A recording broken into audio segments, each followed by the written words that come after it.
नमस्कार, आपका स्वागत है आईपा के मंच पर। आईपा यानी all India progressive politics association, जो बात करती है समस्याओं की और बात करती है उसके समाधान की। हम ऐसे मंच की ओर बढ़ते हैं, हम ऐसे मंच का निर्माण कर रहे हैं जिसमें समस्याओं के बारे में हम जान सकें और उनके निदान के बारे में। इस कड़ी में आज हमारे साथ बात करने के लिए मौजूद हैं मुस्कुराती जिंदगी के फाउंडर मनोज कुमार जी। मनोज कुमार जी, आपका बहुत बहुत स्वागत है हमारे कार्यक्रम में। सर नमस्कार। बताइए मनोज जी, ऐसा कहा जाता है कि राजनीति अच्छी है और राजनीति करनी चाहिए, लेकिन वर्तमान में जो राजनीति का स्तर है जैसा चल रहा है, आपको लगता है कि राजनीति का स्तर ऐसा ही होना चाहिए और ऐसी ही राजनीति होनी चाहिए?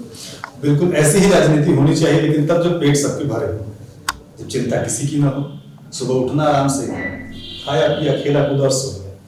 लेकिन अगर यही राजनीति है तो फिर राजनीति जो ओरिजिनली है वो किस लिए है? ये राजनीति सवाल तो है। तो अगर एक लाइन में आप पूछे तो सच ये है कि ऐसी राजनीति नहीं होनी चाहिए, क्योंकि ऐसी राजनीति जहां हमको लेकर आई है और जहां हमको ले जा रही है वो जगह बड़ी दुखदाई है। अब सवाल इस बात पे कि इस पर सोचने के लिए कौन? आपने कहा आप आईपा से हैं, प्रोग्रेसिव पॉलिटिक्स की बात कर रहे हैं, तो मैं धन्यवाद दूंगा पूरी आईपा की टीम को, उस सभी विचारों को जिन लोगों ने मिलकर के इस विचार का सृजन किया है। लेकिन बस बात वही है, शुरुआत तो हर बीज उसी को आपके साथ करता है। ऐसा तो नहीं कि कल आप आए, ईश्वर करे आप सफल हो, आप सत्ता में हो, आप वही हो जाए, क्योंकि ऐसा 1000 बार हो चुका है। तो सवाल यही है, पॉलिटिक्स बदलनी चाहिए, लोगों को पॉलिटिक्स करनी चाहिए, लेकिन उसके बाद फिर ढेर सारी चीजें, उनका स्पेस कितना है, उनके पास मौके कितने हैं, उनके पास चीजें कितनी, वो कर क्या सकते हैं। अब इसी जगह आपकी जरूरत है, तो आप क्या कर पाते हैं? शुभेच्छा। धन्यवाद मनोज जी, शुभेच्छा के लिए। एक बात है कि अगर आपसे ये कहा जाए कि हाँ, राजनीति में एक बदलाव होना चाहिए, तो आपको आपके हिसाब से वो कौन सा ऐसा बदलाव है जो आप राजनीति में देखना चाहेंगे? देखिए, ख्याल की बात करेंगे तो मैं एक लाइन में कह दूं कि राजनीति पूरी तरीके से सिद्धांतों पर होनी चाहिए और ईमानदारी से होनी चाहिए, हालांकि ये बचकाना ख्याल है। तो मैं कहूंगा कि राजनीति के बारे में हम बात कर रहे हैं, इससे ज्यादा बेहतर हम राजनीति के कारणों पर बात कर लें, क्यों कैसे सुधारी जा सकती है, या तो हम इस पर बात कर लें। राजनीति कैसे अच्छी? राजनीति भी अच्छी नहीं होगी। करने वाला अच्छा होगा तो राजनीति अपने आप अच्छी हो जाएगी। राजनीति अच्छी नहीं होगी, करने वाला अच्छा होगा। तो आप एजुकेशन की बात करिए, आप हेल्थ की बात करिए, आप इंफ्रास्ट्रक्चर की बात करिए, आप डेवलपमेंट की बात करिए, आप एम्प्लॉयमेंट की बात करिए, आप मौकों की बात करिए, अवसरों की बात करिए, पॉलिटिक्स अपने आप अच्छी हो जाएगी। आप उनको तो मौका दे नहीं रहे हैं, तो फिर कैसे अच्छी होगी? सर, अच्छी तो होनी चाहिए, होगी भी, लेकिन आपको बात वहां जाके करनी पड़ेगी जहां से अच्छी होती है। आप नसों में वो दवा कौन सी डाल रहे हैं? ड्रग तो वो भी है, ड्रग तो वो भी है, वो कौन सा ड्रग रहा है? शिक्षा खत्म करके, स्वास्थ्य खत्म करके राजनीति अच्छी हो जाएगी? आपको लगता है? नहीं। किया जा सकता है, डेफिनेट किया जा सकता है। अगर आप आ रहे हैं कि हम एक प्रोग्रेसिव पॉलिटिक्स का मंच लेकर आ रहे हैं, तो मैं आपको ये विश्वास दिला रहा हूं, मैं आपके साथ खड़ा हूं। आप मत डिगिएगा, मेरे जैसे लाखों लोग आपके साथ खड़े हो जाएंगे। आप नहीं डिगेंगे, मेरे जैसे करोड़ों लोग आपके साथ होंगे। लेकिन अगर आप नहीं डिगेंगे तो आप वहां होंगे जहां नीति नियमता बैठते हैं, और अगर आप वहां जाके भी नहीं बदले, वही रह गए जो आज है, पॉलिटिक्स बदल गई, देश बदल गया, सब कुछ बदल गया। फिर सवाल यही। अच्छा, एक सवाल आता है कि धर्म और राजनीति बुरी है, लोग भी इसको बुरा मानते हैं, लेकिन जब भी चुनाव आता है, जब भी मतदान की बारी आती है, जब भी मतदान होने की तिथि तय होती है या मतदान का माहौल बनता है, तो यही मुद्दे हावी हो जाते हैं। आपको लगता है ऐसा होना चाहिए या इन पर राजनीति करनी चाहिए? सर, अभी तक का एक सिस्टम आप समझिए, राजनीति करता कौन है और धार्मिक आदमी कौन है? धर्म और राजनीति का गठजोड़ निश्चित रूप से हमेशा चीजों को बर्बाद कर देगा, स्पॉइल कर देगा। लेकिन धार्मिक कौन, राजनीतिक कौन? इस चीज को समझिए ना। धार्मिक व्यक्ति और राजनीतिक व्यक्ति में सबसे बड़ा जो अंतर है वो है शिक्षा।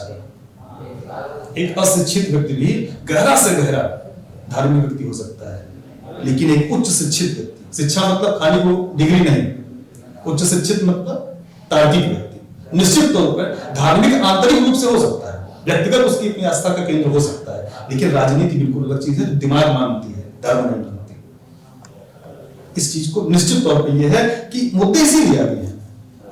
चुनाव आया, धर्म ऊपर हो गया, चुनाव गया, धर्म गायब हो गया। लेकिन वो जो धार्मिक लोग हैं उनका अपना धर्म बाकी समय कहाँ रहता है? क्या इस चीज को सोचने, समझने, तार्किक रूप से विश्लेषण करने का दिमाग हमने अपने बच्चों को दिया, अपने विद्यालय में दिया? नहीं दिया।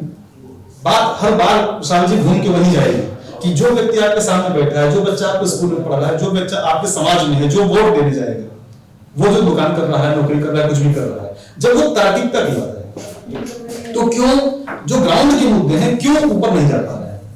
क्यों? क्योंकि उसको एक चादर दे दी जा रही है। वो क्या है उदाहरण है जो आस्था से जुड़ा हुआ सवाल है, जहां तार्किकता है ही नहीं।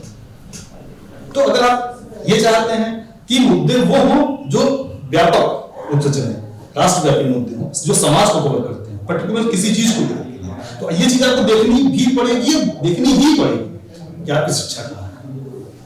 क्योंकि जब तक शिक्षा एक तार्किक मन का निर्माण नहीं करेगी, तब तक व्यक्ति यह सोचने में निश्चित तौर पर नाकामयाब रहेगा कि मेरा व्यक्तिगत क्या हित लाभ है और सामाजिक हित लाभ क्या है, राष्ट्रीय हित लाभ क्या है। अगर राष्ट्र अच्छा है तो समाज अपने आप अच्छा होगा, हम अच्छे हो जाएंगे। मेरे अकेले के पेट भर जाने से ना समाज का पेट भर जाएगा, राष्ट्र। तो चीजों को इस दिशा से लेके जाना। अच्छा, अक्सर ये बात की जाती है कि युवाओं को नेतृत्व देना चाहिए और देना भी चाहिए, ठीक बात है। लेकिन क्या आपको लगता है कि उससे पहले उनके अंदर एक समाज के प्रति एक समझ विकसित की जानी चाहिए? ऐसा कुछ प्रयास होना चाहिए कि वो नेतृत्व करने से पहले ये देखें कि वो समाज के प्रति कितने जागरूक हैं, या उनमें एक ऐसी समझ विकसित हो कि हाँ सचमुच हमें नेतृत्व पे जाने के बाद समाज के लिए क्या करना चाहिए, इस बात की उनमें समझ हो, ऐसा प्रयास होना चाहिए? आप इस चीज, मैं इस चीज को थोड़ा सा घुमाता हूँ। आपको क्या नेतृत्व मतलब मिठाई का डब्बा है क्या, रसगुल्ला है, या हम किसी को देना चाहें? कौन देना चाह रहा है? कोई नहीं देना चाह रहा। और नेतृत्व तो है क्या? आप समझिए, आप किसी को नेतृत्व दे नहीं सकते, आप किसी को घोड़ा बना नहीं सकते।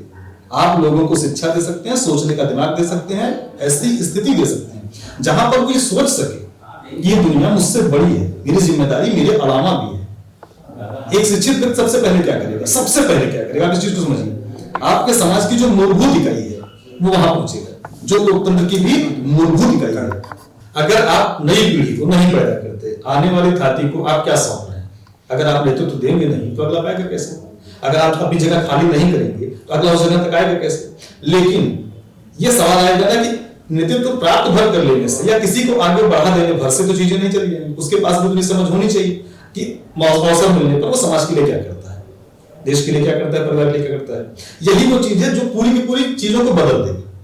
तो ये थे हमारे साथ मुस्कुराती जिंदगी के फाउंडर मनोज कुमार जी, जिनका कहना है कि लोगों को साथ खड़े होने की जरूरत है और राजनीति में अच्छे लोगों के आने की जरूरत है। आइपा का ये प्रयास आपको कैसा लगा? हमें लाइक और सब्सक्राइब कर जरूर बताइए। नमस्कार।